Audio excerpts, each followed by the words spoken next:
The US dollars has been sliding since around April, weakening against the Sing dollars and the Japanese yen, while the euros and sterling have strengthened against the US dollars.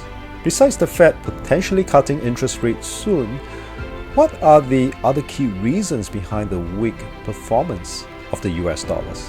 What about its long-term trend?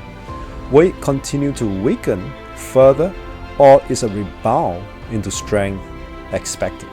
We will use these key factors to also find out the long-term direction of the US dollars. My name is Con Hao. My work in this channel is to study behavioral science and finance, discover correlation between different markets, and uncover potential opportunities. Before we get into today's subject, please do take some time to read into the disclaimer. Before the recent weakness, was the US dollars always that strong? That depends on which currency you are comparing it with. Over the past decades, the US dollars have depreciated by 44% against the Sing dollars and a whoopee 71% against the Swiss franc. The following example will provide us the insight into the US dollar's overall direction.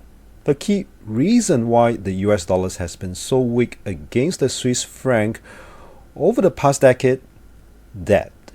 The Switzerland net federal debt stood at 142 billion franc at the end of 2023, whereas the US federal debt currently is at 34 trillion US dollars, and that is many times more than that of the Switzerland. Debt created by printing money will only dilute the currency or weaken it over time. And this is clearly evident in this example of the dollar Swiss, where the Swiss has strengthened against the US dollars over the past years. So why is the US dollar still stronger than many other currencies, especially those of the emerging country? It is because of trade and business. The US remained the largest economy in the world with a GDP of 27 trillion US dollars in 2023. Therefore, how should we track the direction of the US dollars? I will monitor the US dollars with the dollar index.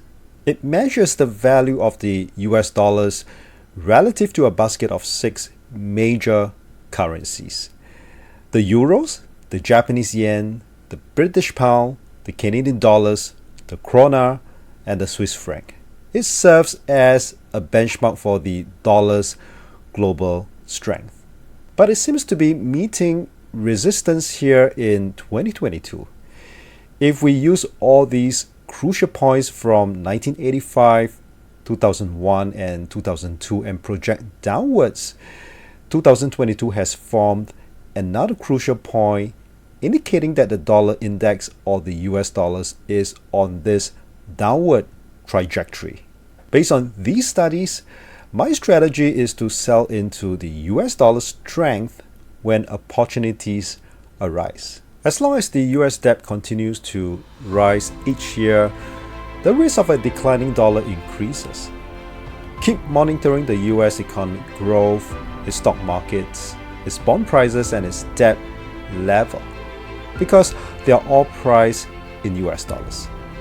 These should provide clues about where the dollar is heading. We cannot perfectly time the market, but it is possible to get the market timing right. The market are always telling us on their next move. Stay tuned for my coming tutorial. Remember to subscribe to our channel. Feel free to leave any comments below. I love to exchange ideas with you on what is about to come. Really happy that you stayed through this tutorial. You have many great trading weeks ahead.